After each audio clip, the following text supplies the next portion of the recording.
he lumps all the pupils up in the classroom. He teaches all the students or the pupils the same thing, thinking that they have understood what he's taught and they sunk down well with them. He says before, what they did was that you look at the row by row. So everybody's strength, then you separate them in the class. That's where the pedagogy comes in. So and you realize that these people on this row, they are people who assimilate and understand very early. They are sharp children. They're sharp, pupils. So when we teach once, they understand.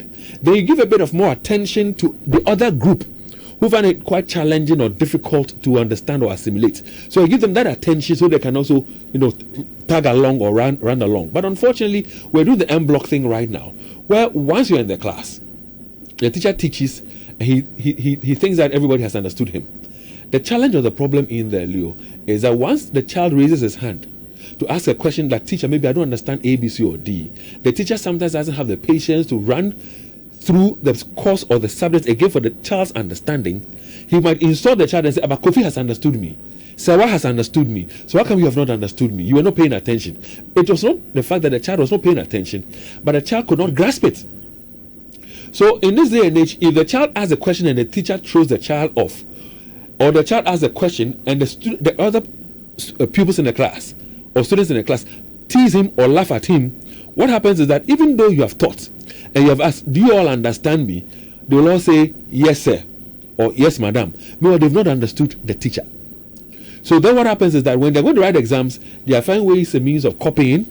And that's how come when people are going to write their final exam, be it WASI or the BECE, you see that everybody's clamoring for a PO.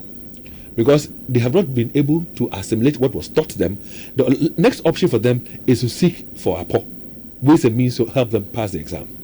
That is where we are right now.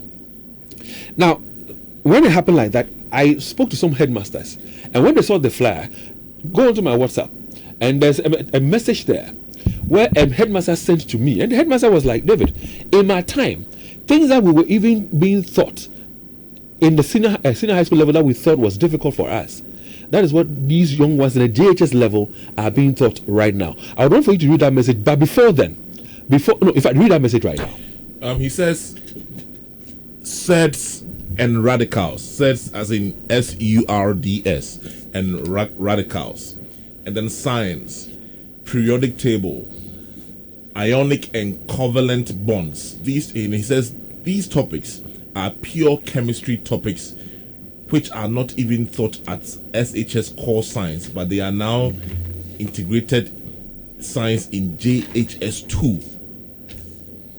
Yeah, so what would a JHS2 student be using periodic table and sets and radicals for? Something that is not even taught in the chemistry class in the senior high school level. Yeah. And yet you are expecting somebody who is in the junior high school to be able to be taught this, understand it, and write an exam on it. Yesterday when we were having a conversation, I talked about the fact that when I spoke to him a day before yesterday, he mentioned that it's time for us to have a review of the syllabus that we're having now. And Eugene was asking, why do we have to, do a review? Now, this syllabus that we're having currently was put in place in 2019. And we are now in 2025. And he says every 5 years, the idea of the plan is that there's data on how the syllabus is going. So it's not like you're going to change the entire syllabus. But what is going to happen is that per the data you have, you look at where you have to do some improvement, do some add-ons, or do some eliminations and the like. And so that is what he meant by when he said we need to look at what you call it, the review of the syllabus. If you listen to what Zando was saying yesterday, I don't know, you are not a parent yet, but you have a lot of young ones around you that you engage with. And Zando said something yesterday that because these young ones go to school based on the syllabus that they are using in the schools and in the classroom, when they're given homeworks, they themselves don't understand the homework. So what do? They come seeking the help of the parents. The parents also don't understand it, so definitely what they would also decide to do is to go onto the internet and they use the internet or use what is now invoked. That's AI. So if you use AI to do the assignment or the homework, does it tell you that the child has understood it? Well, the child is going to take that homework, the answer he has got, to the school. You might mark him correct. The teacher is only interested in the answers in the book, not actually the answers that went into the head of the child. And this is a big problem because most of the times after the teacher, explains all that he has explained, a class of 30 or 40 people, he just asks, Do you understand? Everybody You all says say, yes. yes, sir. Let's continue. You know what you said? The fact that they take it back to the school, the teacher marks and what? You said something. And he's interested on the answers on the paper, exactly. not what is inside the head. Education is not just about grade and examinations. It's about growth, grit, and national greatness. So if the child is not assimilating what you're giving the child, and the child through the help of siblings or parents will use ChatGPT or AI to do assignments, and you think that, oh, your assignment number, we are doing it the wrong way.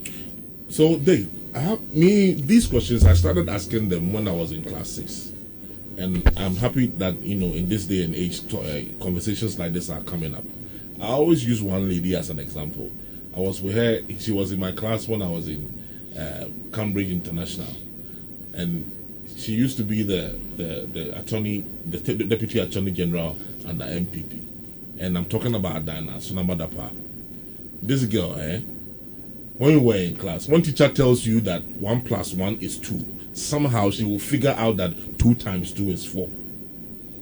She was that smart. I never understood why me and her had to be in the same class. That time, so that concept came to me since all those years. Because how can we be in class and I know perfectly that this girl, she's so brilliant, she's way out of anybody's league in that classroom, and then she is the benchmark that we all have to, cross. Whilst if they had given us a different method, some of us who are not as sharp or as fast as her, if they had given us a different way of teaching, maybe we wouldn't have been where we are today. It comes so why do we, what you call it, pedagogy? Yeah. So it comes in again to what the education minister said over the weekend about using our mother tongue to teach. Because English is a subject, even when you go to the UK and the USA, in the UK and the USA, they still teach English as a second language. Because if you go to the UK, for example, they have the Scottish English, the Irish English, Welsh, they have all those English there. So when you teach them English as L2, but use their mother tongue, that's the L1, to teach them, what it does for them is that they understand it well. So here in Ghana, we are Ghanaians, and we have our own local dialects that we are born into. So when you teach somebody in their local dialect, they then understand it easier than the same English that person is learning. Somebody in class 1 is still learning English. Someone in the university is still learning English somewhat. But that class 1 person who at play and at home is using his local mother tongue to communicate. If you teach that child in his or her local dialect or mother tongue, the person understands better. Ask that same kid to explain some scientific something that they were taught in class. Explain it in tree. They will explain it. They might not use the same words. But that's something that is they use descriptive language. And so for me, yes, I am for the use of the mother tongue. But somebody who, if we don't have the L1, the L1 is a local language that is acceptable as a nation.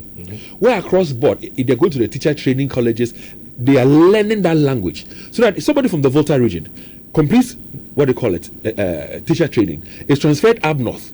That person cannot go and teach in Laura or Frafra or something. It's impossible. But there's L1 that is common to all of us, that we've all used in study, that we all speak. So when you're using that L1 language to teach, let's say it's Asantechri or whatever, if you're up north, they have already learned it. You, the teacher, you learned it in training college. So when you're communicating to that child who is up north in the Volta region, they will still understand you.